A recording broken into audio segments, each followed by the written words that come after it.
Hi guys, সবার কি অবস্থা?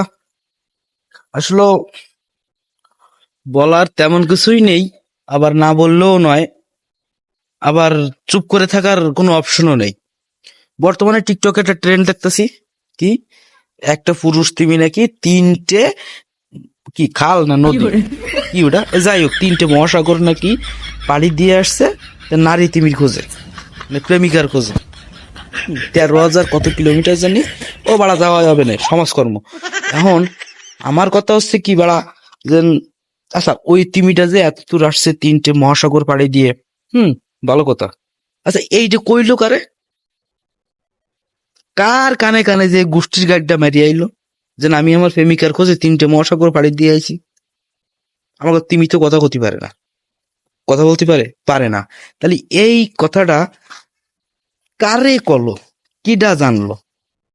হুম, মানে পাগলামি ঠাপা ওর, তাই না? আবার আবার কিসে, আবার শুনতেছি কি, এই আবার কিছু আবাল আছে, সেগুলো কি করে, যে নামও তুই তিমির মতো পুরুষ ছিলাম, মায়াবতী তুমি আমারে বুঝলে না। মানে একে কি করা দরকার বুঝতে পারলেন তো? মানে আমার মন চাচ্ছে কি, এই শীতের দিনই টানা 2 সপ্তাহ আমি মোজা আর কেস পরে থাকি। 2 সপ্তাহ পরে, হ্যাঁ 2 সপ্তাহ পরে ধরেন যে জুতো খুলে ওই দুর্গন্ধযুক্ত মোজাটা, হুম, ওই সব আবালতার নাইট এসে ধরি। বুঝতে পারলেন তো? তা নাহলে আমার এই এই অন্তরাত্মাটা শান্তি পাচ্ছে না। হুম, মানে বাঙালি কি আর বলবো, আসলে বাঙালি বলে তার ভিতর তো আমিও পড়ি। হুম, আর আমিও তো মূর্খ, যাই হোক সেটা বিষয় না, সেটা না কইলাম। তো এই হলেন অবস্থা ভাই আমার।